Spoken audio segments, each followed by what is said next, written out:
नमो अरिहन्ताणं जो नमो लाइन से स्थाणं अपने नमो चलन है तो वायाणं नमो उवज्जायाणं नमो लोये सव्वसाहोणम्।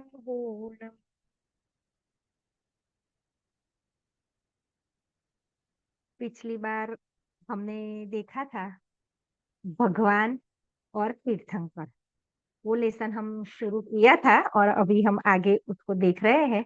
देखने से पहले अपने वीडियो ऑन करे तो मैं कुछ पिछली बार चला था उससे पूछ सकती हूँ, है ना? कौन है जो वीडियो ऑन करे? नहीं तो दो लोग ही है तो फिर मैं कैसे पूछूंगी, है ना? हाँ। आ, भगवान किसे कहते हैं, कौन बताएगा? भगवान, देखो हम लोग रोज दर्शन करते हैं मंदिर के, इसको तो सुनने की भी जरूरत नहीं है। भगवान किसे कहते हैं, नीलेश भाई बोलेंगे? दो नीलेश भाई है। हाँ, नहीं बोलेंगे? हाँ हाँ हाँ हाँ, ये और कोई बोलेगा? हाँ हाँ हाँ, अनिला मामी बोलिए। सच्चे दिखाए जिनेन्द्र बाबू नहीं है, भूल हाँ गई। भूल हाँ, गई। ऋतु जैन बोलेगी। भगवान किसे कहते जो सर्वज्ञ है उसे भगवान कहते हैं। हैं? अरे यार मैं हाँ हाँ हाँ, बोलिए। सर्वज्ञ हितोपदेशी है। कौन बोला? जो?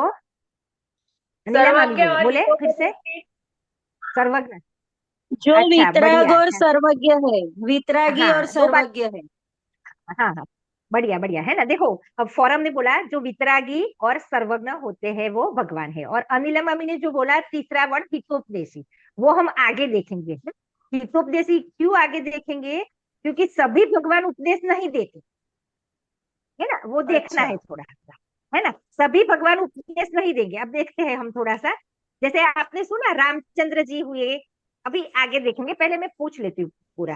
ठीक है, तो भगवान किसे कहते हैं? तो ये दो कंपलसरी चीजें हैं, वितरागी और सर्वज्ञता। ठीक है, और और हितोपदेशीपना कंपलसरी सर्वज्ञ। नहीं है। हाँ, सर्वज्ञता ठीक है। और हितो, हाँ, आपका सही था उत्तर। एक वितरागता रह गया था, और सबसे पहले आएगी वितरागता, उसके बाद आएगी सर्वज्ञता, और उसके बाद आएगा हितोपदेशीपना।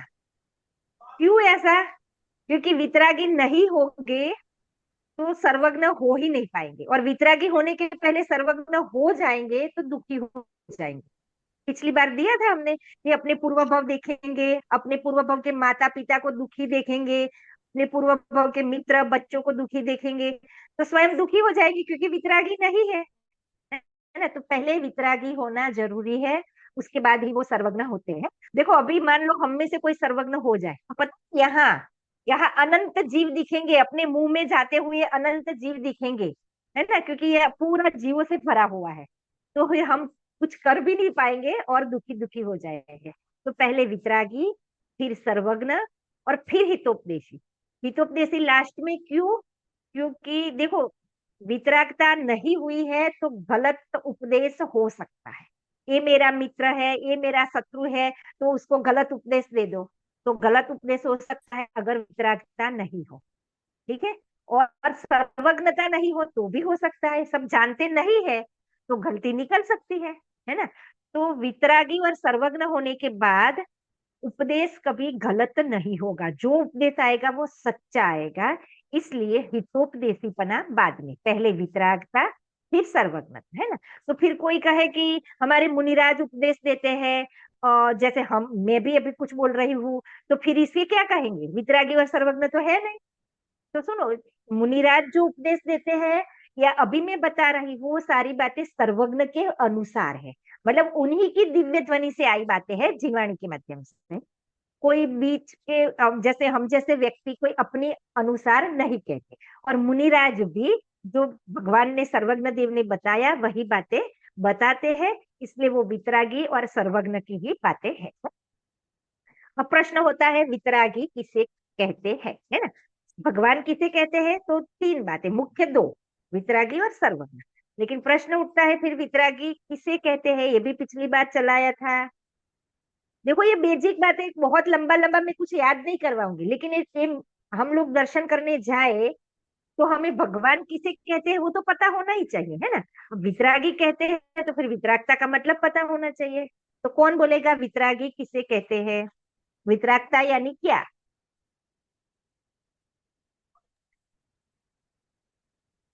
स्वाति जिसमें राग कैमरा खोल नहीं सकते होता है। हो। हाँ राग चला गया है ना, ये तो सही है। लेकिन हम्म। राग यानी क्या, अभी हम्म। आएगा राग यानी क्या। राग चला गया है, वीत यानी चला गया है, राग जिनका। तो अब चला गया है तो राग चला गया है, तो राग में क्या आएगा फिर। हम किसी के लिए शुभ भाव रखते देखो मैं हैं, वो बता देती हूँ, तीन। राग होता है। हाँ, वो राग है। हाँ वो राग है, लेकिन एक एक वर्ड बोलो ना, जब राग है ना, भगवान वितरागी हो गए यानी राग चला गया, तो हम्म। फिर उनका द्वेष भी चला गया है। राग और द्वेष दोनों हाँ, ही जब ये हो गए तब वितरागता प्रकट होगी। दोनों ही चले गए। और उनका हम्म। मोह भी चला गया। तीन चीजें आएगी, मोह, मोह राग भी चला और गया। राग द्वेष। हाँ। और द्वेष। मोह, राग और द्वेष, ठीक है। द्वेष। अब हमने ये भी लिया था, मोह किसे कहते हैं, राग किसे कहते हैं और द्वेष। देखो मैंने ग्रुप में, जो ऑनलाइन स्वाध्याय के ग्रुप में है, उनको पीडीएफ भेजी है, उनमें सारी परिभाषा है ना। अगर आप ग्रुप में नहीं हो और जुड़ना चाहते हो तो मुझसे बात करना, मैं आपको लिंक भेजूंगी, आप अपने आप जुड़ जाओगे। तो ग्रुप में मैंने किताब रखी है, उसमें ये परिभाषाएं सब है, पीडीएफ भी रखी है और पीटीपी भी रखी है, तो आपको अच्छे से देखने को, क्योंकि आप सब लिख नहीं पाते है ना, तो बाद में उसको देख सकते हैं। तो बात आई मोह किसे कहते हैं, है ना। वितरागता यानी मोह राग द्वेष जिनका चला गया है। तो अब मोह किसे कहते हैं, तो चला गया है। विपरीत। हाँ हाँ, नहीं चला गया है यानी वितराग, ठीक है। मोह राग द्वेष चला गया है। अब मोह चला गया है तो मोह यानी क्या, तो मोह यानी विपरीत मान्यता, जैसा स्वरूप है ऐसा नहीं हाँ, मानना, है ना। मानना। जैसे हाँ, उल्टा मानना, गलत मानना, मिथ्या मानना, उसे एक शब्द में कहे तो मिथ्यात्व। तो गलत मानना, क्या गलत मानते हैं हम, जो भगवान सही मानते हैं, हम लोग क्या गलत मानते हैं। तो शरीर को अपना मानना, हम जीव द्रव्य है, आत्मा है, उसको शरीर से साथ जोड़कर शरीर को ही अपना मानना। फिर ये गाड़ी, ये बंगला, ये पत्नी, ये बच्चे, ये सब मेरे हैं, ऐसा मानना, ये विपरीत मान्यता है। तो क्या ये सब अपने नहीं है, कि आगे आगे डिटेलिंग समझेंगे। अभी तो ये है कि जो यहाँ से साथ लेके जाए वो तेरा, है ना। जो छूट जाता है वो तेरा कैसे हो सकता है ना। वो तो एक संयोग है, तो जो छूट जाते हैं। और आत्मा तो, जीव तो अनादि अनंत रहता है। तो जो हमेशा, अब ऐसे कितने शरीर बदले तो कौन सा शरीर हमारा, कि कोई शरीर हमारा नहीं है ना। तो जो चीज अपनी नहीं है उसे अपनी मानना, ये मोह है। अब जब अपनी मानता है तो राग द्वेष खड़े होते हैं। ये बच्चा मेरा है, ये कपड़े मेरे हैं, ये घर मेरा है। अब ये माना तो क्या होगा, राग द्वेष कैसे खड़े होंगे। मेरे बच्चे को किसी ने बुरा किया तो उसके प्रति द्वेष, और किसी ने भला किया तो उसके प्रति राग, है ना। तो ऐसे मोह और राग, मोह के कारण राग द्वेष उत्पन्न होते जाते हैं। अब राग और द्वेष है ना, वो शुभ और अशुभ दोनों प्रकार के होते हैं। सुनना, मोह तो अशुभ ही है, मतलब विपरीत मान्यता कभी शुभ नहीं हो सकती। अब उसके कारण जो राग द्वेष उत्पन्न होते हैं वो दो प्रकार के हो सकते हैं, शुभ भी हो सकते हैं और अशुभ भी हो सकते हैं। कैसे, कि द्वेष भी अशुभ हो सकता है, शुभ हो सकता है। कि हाँ सुनो, देखो पत्नी के प्रति राग, बच्चों के प्रति राग, घर के प्रति राग, शरीर के प्रति राग, ये सब अशुभ है। और देव शास्त्र गुरु के प्रति राग, जिनवाणी के प्रति राग, मंदिर के प्रति राग, है ना, ये सब शुभ राग है ना। कोई भी धार्मिक से जोड़ो तो वो शुभ राग है, और ग्रह गृहस्थी के कार्यों से जोड़ो, है ना, तो वो अशुभ राग है। आप चल के जा रहे हो, अगर आप सब्जी लेने जा रहे हो तो वो अशुभ राग है, और आप मंदिर के लिए जा रहे हो तो वो शुभ राग है। तो राग भी दो प्रकार का, द्वेष भी दो प्रकार का, क्या हाँ, द्वेष भी दो प्रकार का, है ना। किसी ने मेरे घर का बुरा किया और उसके प्रति गुस्सा आया तो वो द्वेष अशुभ है। किसी ने मेरे शरीर का, मतलब मुझे अपना मार रहे हैं या मेरे कपड़ा, हाँ, और मुझे गुस्सा आया तो वो अशुभ है। पैसे कमाने का लोभ हुआ, ये राग मतलब अशुभ है, ठीक है। लेकिन किसी ने हमारे मंदिर पर हमला कर दिया और हमने उस पर वार किया, उसके साथ झगड़ा किया, तो ये शुभ द्वेष है ना। किसी ने हमारे जिनवाणी को पटक दिया और हमें उन पर गुस्सा आया, तो ये शुभ है, ये द्वेष भी शुभ है ना। तो समझ में आया, राग और द्वेष शुभ और अशुभ दोनों प्रकार के हो सकते हैं। शुभ होंगे तो पुण्य बनेगा, अशुभ होंगे तो पाप बनेगा। और ये दोनों जिनके चले गए हैं, ऐसे वितरागी भगवान को ना पुण्य बनता है ना पाप बनता है, वो पूर्ण कर्मों से रहित वितरागी हो गए हैं। ये बातें फिर से मैं बता रही हूँ, जो याद रखने वाली बात है, मैं फिर से हर बार बता रही हूँ, याद रखना। क्या? जीव के परिणाम तीन प्रकार के, दो भी कह सकते हो, दो कैसे और तीन कैसे मैं बता देती हूँ, ठीक है। तो पहला परिणाम है अशुभ, जिससे पाप बंद होता है, पाप कर्म बनते हैं और इससे नरक तिर्यंच आदि गति मिलती है। दूसरे परिणाम है शुभ, जिससे पुण्य बंद होता है और जिसे देव गति और मनुष्य गति आदि मिलते हैं। और तीसरा परिणाम है वितराग भाव, जिसे कर्म नहीं बनते किसी भी प्रकार के, उससे कर्म झड़ते हैं, कर्म निकलते हैं, मतलब नष्ट होते हैं, वो है वितराग भाव, और उससे मोक्ष की प्राप्ति होती है ना। तो स्वर्ग की प्राप्ति का कारण है पुण्य भाव, और वितराग भाव जो है वो मोक्ष की प्राप्ति का कारण है ना। ये तीन बातें याद रखना, आपको बहुत काम आने वाली है, ठीक। चलो, अभी मोह वितरागी किसे कहते हैं हमने देख लिया, ठीक है। देखो, मोह यानी विपरीत मानना, राग यानी अच्छा लगना, उसे चाहना, और द्वेष यानी बुरा लगना, उसे दूर करने का प्रयत्न करना, है ना, ये द्वेष है। इस प्रकार मोह राग द्वेष से जो रहित हो गए हैं, वो वितरागी भगवान होते हैं, ठीक है। सर्वज्ञ किसे कहते हैं? कौन बोलेगा? कोई बोलेगा सर्वज्ञ किसे कहते हैं? जो सभी बातों को एक साथ एक समय में जानता है वो सर्वज्ञ होता है। शाबाश शाबाश, बढ़िया, है ना। जो सभी द्रव्यों को, मतलब पूरा विश्व, तीन लोक, है ना, उसमें जितने पदार्थ है, जितने द्रव्य है, वो आगे आगे देखेंगे हम द्रव्य लेसन में, है ना, उन सब को, उनकी भूत, वर्तमान और भविष्य की जितनी भी अवस्थाएं है, जैसे अभी हमारा जीव है, हम हैं, तो पहले कहीं और थे, उसके पहले कहीं और थे, पहले पहले पहले पहले देखो तो अनादि से आत्मा है, तो ऐसे अनंत शरीर धारण किए, और आगे भी जब तक चलता रहे, है ना।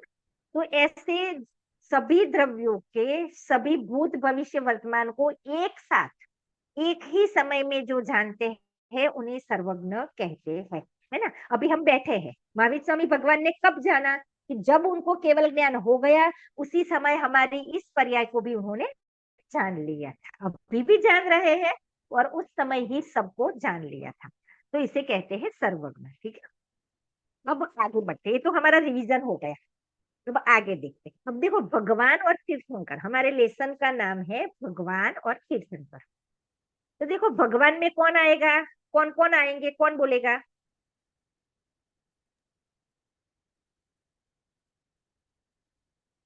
हाँ मामी, आप कैम माइक माइक ऑन कीजिए।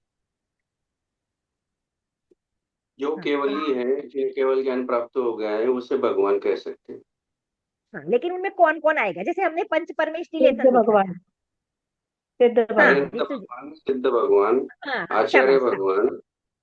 हाँ, नहीं, लेकिन आचार्य अनंत, भगवान वो जमना, साधु, बोल सकते अनंत हैं। और सिद्ध। हाँ, अरिहंत और अरिहंत सिद्ध, भगवान बरोबर और था। सिद्ध भगवान। बाहुबली हाँ, जो बस बाहुबली भगवान और अभी, हाँ ठीक है। अभी देखो, बाहुबली भी अरिहंत थे, अभी डिटेल करेंगे। अभी तो हमें ये देखना है कि भगवान में दो चीजें आएंगी, अरिहंत और सिद्ध, इतना ध्यान जमना देना है, हाँ, ठीक है। अब पांच दो ही आएंगे ना, ना हो। हाँ, नीलेश भाई बोलिए, क्या पूछ रहे हैं? जमना पांच कल्याणक ना हो ये। देखो देखो, सुनो सुनो, भगवान में दो व्यक्ति है। हाँ, वो डिटेल तीर्थंकर की होगी, अभी अभी पहले भगवान। तो ना भगवान हो, में दो ना हो। आएंगे, अरिहंत और सिद्ध, ठीक है। सारे अरिहंत, अरे नहीं नहीं, सुनो और सुनो सिद्ध, सुनो, आपका कुछ प्रश्न है नीलेश भाई? जिन्होंने हम्म, नीलेश भाई, आपका कुछ प्रश्न है? हाँ हाँ हाँ, नहीं है ना, ठीक है। हाँ सुनो, जो वितरागी और सर्वज्ञ होते हैं वो सभी भगवान में आएंगे ना। हाँ सभी आएंगे तो सिद्ध भी आ जाएंगे। सिद्ध भी हाँ, वितरागी और सर्वज्ञ है ना। और हितोपदेशी में सिद्ध आएंगे कि नहीं, कौन बताएगा हितोपदेशी में? हाँ रितु जी बताए, नहीं और कोई आएंगे, बताए? हाँ नहीं आएंगे ना, हितोपदेशी में सिद्ध भगवान नहीं आएंगे। क्यों नहीं नहीं आएंगे, आएंगे? आर्यन उनके, भगवान आएंगे सिर्फ। हाँ उनको शरीर ही नहीं है और ना ही उनकी कोई दिव्य ध्वनि होती है, ठीक है। तो हितोपदेश में सिर्फ अरिहंत आएंगे, और अरिहंत भी सारे अरिहंत नहीं आएंगे। देखना पहले, अभी ये देखना है, भगवान में अरिहंत और सिद्ध दो आएंगे, ठीक है। अभी तीर्थंकर, ठीक है। तो देखो भगवान में अरिहंत सिद्ध आएंगे और तीर्थंकर में सिद्ध नहीं आएंगे। एक बात ये समझ में आ गई, तीर्थंकर में सिद्ध नहीं आएंगे। अभी नहीं, हमें तीर्थंकर किससे कहते हैं, हमें ये देखना है पहले, है ना? तो कोई बोलेगा तीर्थंकर जिनको किसे पांच कहते हैं? कल्याणक होते हैं, हाँ एक जिनको आ गया उत्तर। जिनके पांच कल्याणक होते हैं वो तीर्थंकर में आएंगे। जिनके हाँ पांच और एक कल्याणक होते हैं जिन्होंने उसे तीर्थंकर कहते हैं। जिन्हें 18 दोष से रहित होते हैं उन्हें तीर्थंकर, जो 18 दोष से रहित होते हैं वो देखो तीर्थंकर सुनो होते सुनो, हाँ हाँ नहीं सुनो, पांच कल्याणक वाला बरोबर है, ठीक। अब आपने बताया 18 ब्रह्म दोषों स्वयं से है। रहित है, ठीक है। तो फिर वो तीर्थंकर नहीं आएगा, वो अरिहंत में आ जाएंगे। क्योंकि अब देखो सारे तीर्थंकर तो 18 दोषों से रहित होते ही है, लेकिन जो तीर्थंकर नहीं है नहीं ऐसे है। अरिहंत भी। सुनो अभी चलो प्रश्न छोड़ो, मैं कुछ और बताती हूँ, फिर आप आगे बात करेंगे, है ना। एक काम करेंगे, हाथ उठाकर बोलना, ताकि सबके सबके हो जाता है ना, तो गड़बड़ी गड़बड़ी हो जाती है, ठीक है। आप हाथ उठाना, मैं नाम बोलूंगी। अम, देखो तीर्थंकर किसे कहते हैं और भगवान किसे कहते हैं, ये बात आएगी। तो देखो सारे भगवान तीर्थंकर नहीं होते, लेकिन सारे तीर्थंकर भगवान होते हैं, ठीक है। इतना समझ में आ गया? हाँ चलो, अभी सारे अरिहंत भी तीर्थंकर नहीं होते। चलो मुझे कोई नाम बताओगे, एक दो नाम जो तीर्थंकर नहीं है लेकिन अरिहंत है। हाँ स्वाति बोलो। हाँ, कौन कौन बोल रहा है? हाँ नीलेश भाई बोलो, नीलेश भाई ने हाथ उठाया, नीलेश भाई। सिमंदर जैन भगवान। नीलेश भाई। हाँ सीमंदर भगवान तो तीर्थंकर है। हाँ, अच्छा। नीलेश भाई जैन हाथ उठा रहा है, बोलिए। बाहुबली भगवान है, भरत स्वामी है। हाँ शाबाश, है ना। और कोई बोले? रितु जी हाथ उठा रही है। रितु जी नहीं उठा रही हाथ क्या? हाँ वो बोलिए ना रितु जी। हाँ आपका कैमरा ऑफ है।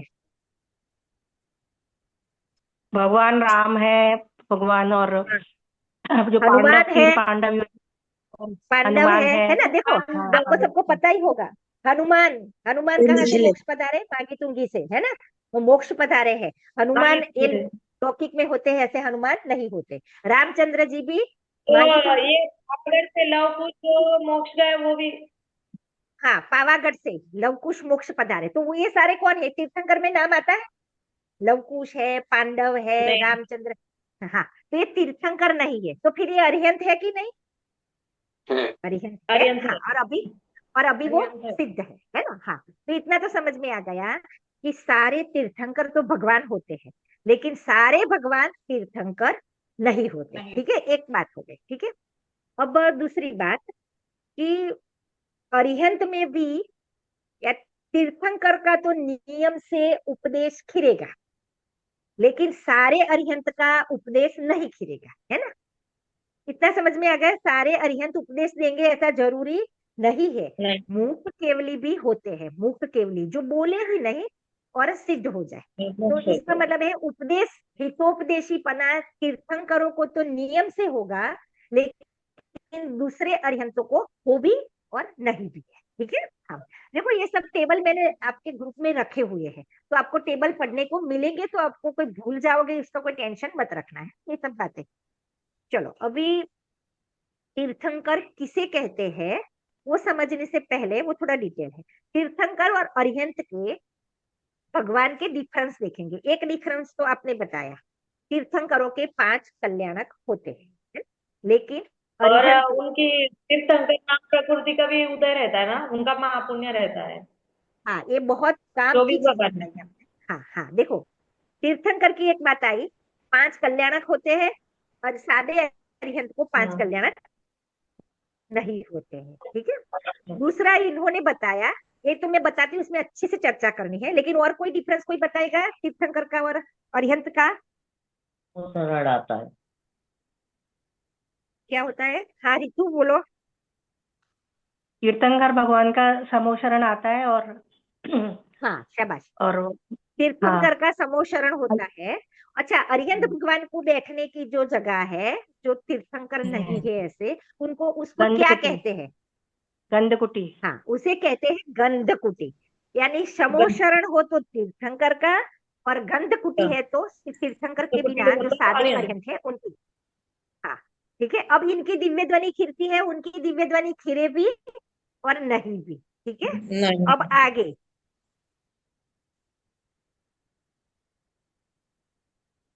भगवान कितने हो से? अनंत। अनंत हाँ, होते सिद्ध हैं। को मिला दो तो अनंत, सिद्ध को मिला दो तो अनंत, है ना। और सादे अरिहंत भी अनेक हो सकते हैं। एक एक तीर्थंकर के काल में अनेक हजारों लाखों अरिहंत होते रहते हैं, ठीक है।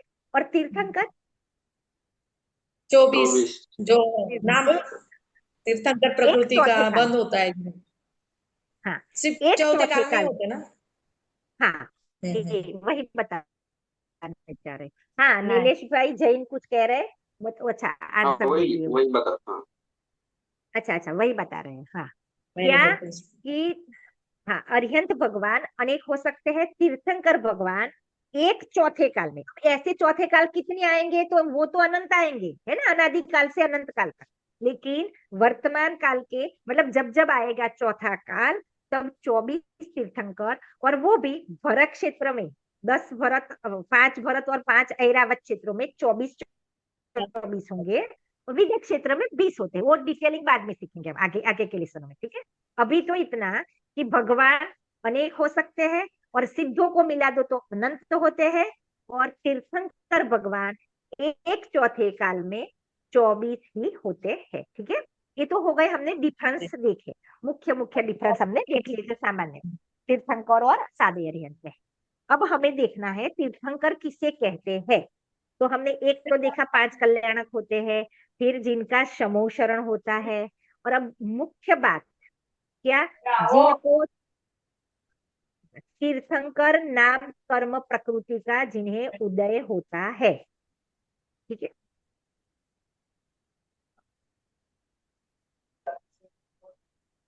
टाइम होने को आए और कट जाए तो ठीक है, अब मुझे एग्जैक्ट टाइम याद नहीं है। आप अपने स्थान पर जिनवाणी स्तुति या नमोकार मंत्र बोल के खड़े हो जाना, है ना। एग्जैक्ट टाइम कितने बजे शुरू हुआ था? थोड़ा 2-4 मिनट आगे पीछे। 15 मिनट बाकी है हाँ अभी। ठीक, अभी तो 9:17 पे 15 मिनट चालू हुआ। बाकी है। हाँ हाँ ठीक है, ठीक है, ओके ओके, है ना, चलो। तीर्थंकर प्रकृति का उदय जिन्हें रहता है, इस टॉपिक पर हमें चर्चा करनी है, और बढ़िया चर्चा है, आपको अच्छा लगेगा। शायद आप बहुत सारे लोग पहली बार सुन रहे हो, है ना। देखो, कर्म कितने होते हैं? कोई बोलेगा, किसी को पता है कर्म कितने प्रकार के होते हैं? हाँ हाँ 8। हाँ, फॉरम, हाथ 8 उठा के कर्म। बोलिए। हाँ स्वाति, हाथ उठा के बोलना है ना, हाँ, बस बस बस। राइट आंसर है, कर्म 8 प्रकार के होते हैं। उसमें एक नाम कर्म आया जाता है ना, जिनको पता है 8 कर्मों के नाम, उनमें एक अघाती में नाम कर्म होता है। कर्म का लेसन भी आएगा उसमें, ये सब भी हम सीखेंगे, लेकिन अभी तो नाम कर्म। नाम कर्म के भेद कितने हैं, कौन बोलेगा? अब बोलो स्वाति। हाँ नीलेश भाई जैन बोलिए, हाँ। 93, 93 प्रकृतियां होती है नाम कर्म। 93, हाँ 93, हाँ शाबाश, है ना। नाम कर्म की 93 भेद होते हैं, 93 प्रकृतियां होती है। उसमें एक प्रकृति है तीर्थंकर नाम कर्म, ठीक है। यानी मुझे ये बताना है कि ये कर्म बंधता है, और उसका जब उदय आता है तो तीर्थंकर बना जाता है, ठीक है। तो ये भगवान बनने का कारण नहीं है, ये तीर्थंकर बनने का कारण है। देखो, जो तीर्थंकर नाम कर्म प्रकृति है, वो विश्व में मतलब सबसे ऊंचा पुण्य है। स्वर्गों में इंद्र वगैरह बनते हैं ना, उनसे भी ज्यादा और उनसे भी बड़ा पुण्य कोई है तो वो है तीर्थंकर प्रकृति का। तो इसका मतलब क्या हो गया कि ये प्रकृति क्या है, पुण्य प्रकृति है। ठीक है। और भगवान किससे बना जाता है, कर्मों को झाड़ के, है ना। कर्म जब जीरो हो तब सिद्ध दशा आती है। जब तक कर्म का उदय है तब तक अर्यंत दशा तो आ सकती है, सिद्ध दशा नहीं आती। मुझे कुछ और बताना है। देखो, हमें क्या लगता है कि ये तीर्थंकर प्रकृति जो बांधता है वो भगवान बनता है ना। बात तो ऐसी ही है कि जो भगवान होते हैं उन्हीं को तीर्थंकर प्रकृति का उदय होता है ना। लेकिन तीर्थंकर कर्म प्रकृति वो पुण्य प्रकृति है, वो वितराग भाव नहीं है। वितराग भाव यानी सम्यक दर्शन ज्ञान चारित्र है, और पुण्य वो तो राग भाव है ना। तो उस राग भाव से तीर्थंकर कर्म प्रकृति बनती है। और जिस व्यक्ति को वो बनती है वो उसका जब तीसरे भाव में उसका उदय आता है, कभी कभी उसी भाव में आता है लेकिन वो विदेह क्षेत्र में, तीसरे भाव में जब उसका उदय आएगा तब उसको ये सारे तीर्थंकरों के साथ जैसे उनके पंच कल्याणक मनाना, उनका जन्माभिषेक होना, उनके जन्म के पहले रत्नों की वर्षा होना, जो इंद्र के द्वारा 6 6 माह पहले रत्नों की वर्षा होना, गर्भ में आने के पहले, ये सब अतिशय क्यों होते हैं, वो तीर्थंकर प्रकृति बांधी है और उसका पुण्य है ना। वैसे तो तीर्थंकर प्रकृति का मुख्य पुण्य तो तमोशरण की रचना है ना। तो उसका उदय जब 13वें गुण स्थान में भगवान बन जाने के बाद आएगा, समोशरण की रचना होगी।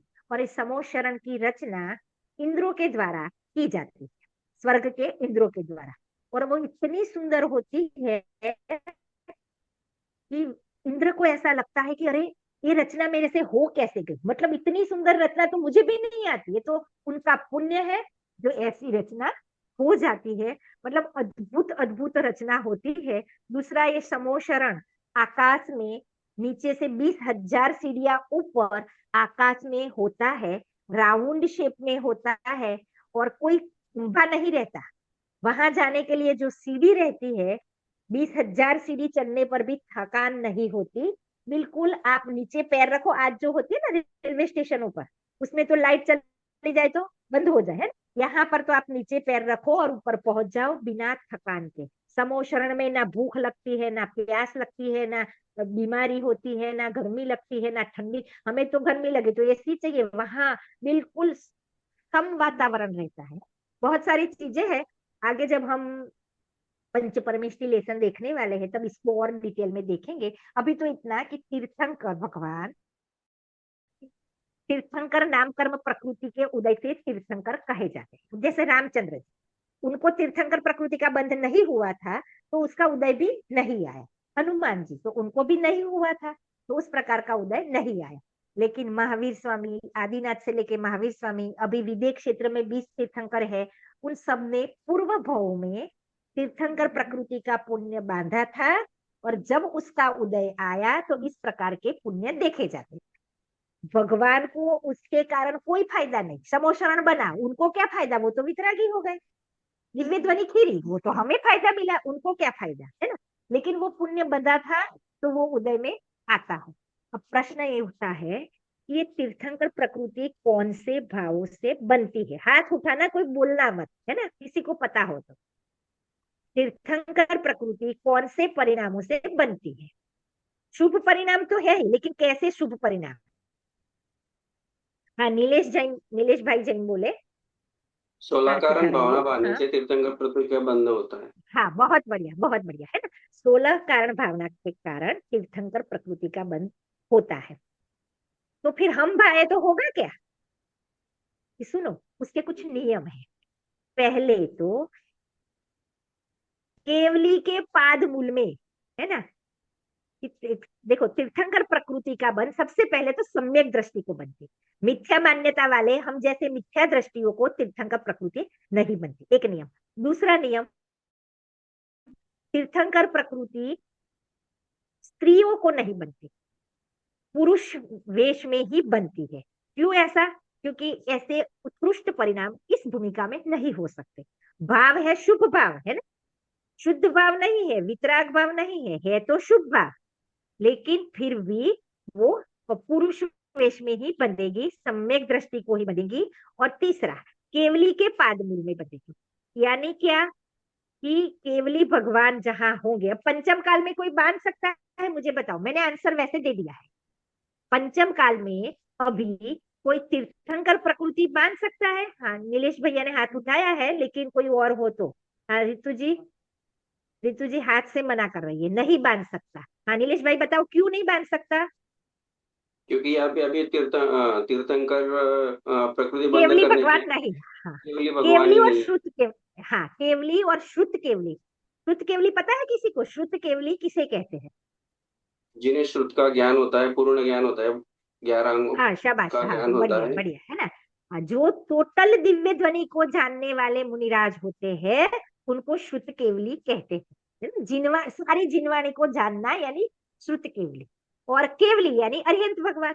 इन दोनों के चरणों में उनके निकट ही तीर्थंकर प्रकृति बनती है। तो 3 बताया। तीर्थंकर प्रकृति कौन बांधता है? तो सम्यक दृष्टि बांधता है, और पुरुष ही बांधता है, और केवली के पाद मूल में बांधेगा। यानी यहाँ पर देखे तो चौथे काल में ही बांध सकता है, विदेह क्षेत्र में हमेशा बांध सकता है। तो इस प्रकार से, तो फिर 16 कारण અત્યારે भावना की पूजा करने से क्या होगा? कि देखो 16 कारण भावना में सबसे पहली भावना है। हाँ नीलेश भाई प्रश्न है क्या? पूछिए पूछिए। અત્યારે સમ્યક દ્રષ્ટિ તો થાય છે તો તીર્થંકર પ્રકૃતિ ના બંધાય? केवली का पाद मूल चाहिए ना, तीनों नियम એટલે चाहिए, એકલું एक नहीं चलेगा। अच्छा सम्यक ત્રણેય दर्शन જોઈએ। अकेला होगा। हाँ, जो सम्यक दृष्टि है, पुरुष है, वो केवली के पादमूल में हो तो बांध सकते हैं। सभी बांधेंगे ऐसा भी नहीं है, 24 को ही बांधना है ना? तो कोई कोई ही बांधेंगे। तो कहने का मतलब है कि केवली के पादमूल में सम्यक दृष्टि हो, क्योंकि समो शरण में तो बहुत जीव होते हैं, तो कोई सब बांध लेगा क्या, है ना? जो सम्यक दृष्टि है, केवली का पादमूल है, पुरुष है, उसमें से किसी को ऐसे 16 कारण वाले भाव। हाँ, और प्रश्न पूछ लीजिए।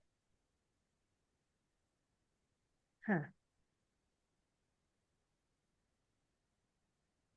आवाज म्यूट है आपकी, हाँ नीलेश भाई।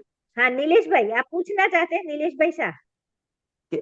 કેવલી ના પાદ ગુણ એટલે हाँ, केवली के पाद मूल यानी केवली भगवान के निकट बैठे, जैसे हम भगवान के अच्छा निकट बैठते हैं ना मंदिर में, ऐसे। तो केवली भगवान होने चाहिए, है ना? उनके निकट ही ऐसे परिणाम बनेंगे, विशुद्ध परिणाम, मतलब मंद कषाय वाले 16 कारण भावना वाले। देखो एक और शॉर्ट बात बता दूं, 16 कारण भावना अगर आपको अच्छे से पढ़ना हो, बहुत बढ़िया भाव है उसमें, रत्नकरण शावकाचार्य सरदार सुखदास जी की टीका वाला देखना। उसमें 40-50 पेजों में 16 कारण भावना की बहुत अच्छे से डिटेलिंग करी है ना? आपको इंटरेस्टिंग हो तो रत्नकरण शावकाचार्य ले सकता है, नहीं मिले तो मुझसे पीडीएफ मांग सकते हो, मैं पीडीएफ भेज दूंगी आपको, है ना? और किसी को ग्रंथ भी चाहिए तो ग्रंथ भी भेज सकती हूँ। पढ़ने की तैयारी होनी चाहिए आपकी। अभी 16 कारण भाव की सबसे पहली भावना है दर्शन विशुद्धि। आपको पंक्तियां पता होगी, दर्श विशुद्धि, भावन भाय, 16 तीर्थं कर पद भाय, है ना? तो दर्शन विशुद्धि का मतलब होता है सम्यक दर्शन को दृढ़ करे। तो सबसे पहले यहाँ पर ही नियम आ जाता है कि 16 कारण भावना का परिणाम, इतने ऊंचे शुभ परिणाम जिस जीव को होंगे वो सम्यक दृष्टि ही होगा। तो फिर हम क्या कर सकते हैं कि हम भी उस भावों को भाने का कर सकते हैं। जैसे उसके भावों को देखोगे ना, तो दर्शन विशुद्धि में सम्यक दर्शन की प्राप्ति कैसे करें, है ना, रत्नत्रय की प्राप्ति कैसे करें, वो सब बातें आएगी। तो हम भी उसके लिए प्रयास करें स्वाध्याय करके, तो हम भी उस प्रकार के भाव, मतलब तीर्थंकर प्रकृति नहीं बांध सकते, लेकिन ऐसे शुभ भाव हम कर सकते हैं। लेकिन શંકર इसका कारण भाव, हाँ प्रश्न पूछिए पूछिए। તીર્થંકર પ્રકૃતિના ત્રણ જે કીધા તમે, સમ્યક हाँ, દર્શન, પુરુષ અને સિદ્ધ પદ નો सिद्ध पद નિકટ। नहीं, केवली केवली અરે यानी अरिहंत। हाँ કેવડી પદ નિકટ, બરાબર? એ ત્રણ हाँ સાથે हाँ, કયા સમયમાં ભેગું થાય? જ્યારે केवली હોય ने, जब केवली होंगे, जब એટલે ચોથા केवली કાળમાં જ। होंगे तब कोई सम्यक दर्शन। हाँ, यहाँ भरत क्षेत्र में तो चौथे काल में, हाँ चौथे હા काल में ही 16 कारण, विदेह क्षेत्र में हमेशा होगा, लेकिन હા भरत એ तो क्षेत्र में तो बराबर છે। चौथे, हाँ चौथे काल में ही, है ना? शॉर्ट में यहाँ पर भरत क्षेत्र में तीर्थंकर प्रकृति चौथे काल में ही बांधी जाती है, ठीक है? हाँ, मुझे अब एक प्रश्न पूछ रही हूँ, टाइम खत्म होने को आया है। कि फिर भी आपके नॉलेज के लिए मुझे ये बताओ, जिसने तीर्थंकर प्रकृति बांधी वो फिर कौन सी गति में जा सकता है, किसी को पता? हाँ, नीलेश जैन, हाँ बोलिए भैया। वो स्वर्ग में भी जा नीलेश सकता है और भैया, हाँ नरक में भी जैन, जा सकता है, तीसरे नरक तक जा सकता है। हाँ बहुत शारीरिक बढ़िया, सम्यक शाबाश, है दृष्टि ना? चलो ये आपका अच्छा। शारीरिक सम्यक दृष्टि वाला पहले नरक तक जा सकता है, और दूसरा बहुत जो है बढ़िया, वो तीसरे नरक तक जा शायद सकता है। समित वाला है, दूसरे तीसरे में जा सकता हाँ। है ना? देखो अब ये मैंने क्यों बताया, सबको आश्चर्य लगेगा, जो भगवान बनने वाले हैं दूसरे तीसरे भाव में और फिर भी नरक चले जाए, आश्चर्य की बात है, हमारे क्या ठिकाने रहेंगे, है ना? तो सुनो, ऐसा कोई व्यक्ति कौन बोलेगा जो अभी नरक में है और आगे की 24 में पहले तीर्थंकर होने वाले हैं, जो अभी नरक में है? राजा श्रेणी। हाँ, हाँ राजा श्रेणिक, ऋतु जी ने बता दिया है ना? और राजा श्रेणिक का जीव, जिन्होंने राजा श्रेणी। यशोधर मुनिराज, राजा श्रेणिक कब हुए? महावीर स्वामी के मौसा थे, महावीर स्वामी की सगी मौसी चेलना रानी, और स्टोरी नहीं पता हो तो अगली कक्षा में बता दूंगी। उनके मौसा जी थे श्रेणिक राजा, अभी शुरू कर रहे हैं, खत्म हो जाए तो अगली बार। उन्होंने बौद्ध धर्म को अंगीकार किया हुआ, बौद्ध धर्मी थे, और चेलना को मतलब गलत बोल के और जैन बता के अपने को, और चेलना से शादी कर ली थी। उसके बाद बौद्ध धर्म फॉलो करते थे वो, तो उन्होंने मतलब चेलना के गुरु है ऐसा करके द्वेष बुद्धि से यशोधर मुनिराज के ऊपर मरा हुआ सर्प डाला था, जिंदा सर्प नहीं डाला था, मरा हुआ सर्प डाला था, इतना सा अपमान किया था, और उसी समय 7वीं नरक की आयु बांधी थी। लेकिन जब घर आए, चेल्ला से बात हुई, तो चेल्ला ने कहा अरे ये क्या किया, इतना महान दोष, मतलब अरे रे मुनिराज क्या करते होंगे अभी? तो वो सैनिक बोल रहे हैं राजा कि कुछ नहीं, सर्प को फेंक के खड़े हो गए होंगे, कि नहीं वो मेरे गुरु होंगे तो वहां के वहां बैठे होंगे, क्योंकि हमारे मुनिराज उपसर्ग में से खड़े नहीं होते। पहुंचे रात्रि में ही बत्ती लेके, तो देखा मुनिराज के शरीर पर मरा हुआ सर्प डाला था ना, वो तो अपमान के लिए डाला था। पहले कुत्ते छोड़ दिए थे शिकारी, लेकिन कुत्ते कुत्ते भी मुनिराज की मुद्रा देखकर शांत होकर बैठ गए। तो इसको और गुस्सा आया कि अरे ये तो कोई ढोंगी लगता है, इसने कुत्तों को क्लिप कर दिया, मतलब मंत्र तंत्र से शांत कर दिया। तो फिर अपमान करने के लिए बाजू में देखा मरा हुआ सर्प पड़ा था, उनके गले में डाल के वो तो चला गया। हाँ प्रश्न है, पूछिए, हाँ नीलेश भैया। मरा हाँ हुआ सर्प नहीं था दीदी, वहां पे यक्ष रक्षित, यक्ष उनकी रक्षा करने आ गए थे, वो तलवार लेके आए, तो फिर वो यक्ष ने हाँ, खुद की जान दे दी और वही सांप फिर उन्होंने मुनिराज के गले में डाल दिया। हो सकता है ऐसा भी, कुछ वर्तमान युग की कथाओं में कुछ किंवदंतियां भी हो सकती है, तो अलग अलग प्रकार से हो सकता है, कोई बात नहीं। तो वो जो डाला उसकी वजह से उनके पूरे शरीर पर चींटियां चढ़ गई, है ना? हाँ, तो उपसर्ग तो अब ओरिजिनल शुरू हुआ ना, कि पूरी बॉडी में, आंख में, नाक में, कान में वो चींटियां ने काटा होगा। मुर्दा होता है, कोई छोटा सा जीव मर जाए तो चींटियां कितनी लग जाती है। तो अब चेलना रानी आई तो उन्होंने चींटियों को शक्कर लेके आई होगी जो भी, और चींटियां उतारी एक समय। देखो सैनिक राजा का हृदय परिवर्तन, कितने पापी थे, एक पापी भी भगवान बन सकता है? तो ऐसे तो अनेक अंजन चोर भगवान बन गए उसी भाव में, अंजन चोर जो चोरी करते थे उसी भाव में मोक्ष चले गए। और सैनिक राजा देखो कि कितना भयंकर पाप किया कि 7वीं नरक का आयुष्य बंध गया है अभी, है ना? और देखा तो हो इतना, मतलब इतनी महिमा आई, आंखों से अश्रु की धार, और उनके चरणों में गिर पड़े जब देखा कि अरे वो तो ऐसे के ऐसे बैठे हैं। और दोनों को एक सा आशीर्वाद, चेलना ने उपसर्ग दूर किया, श्रेणिक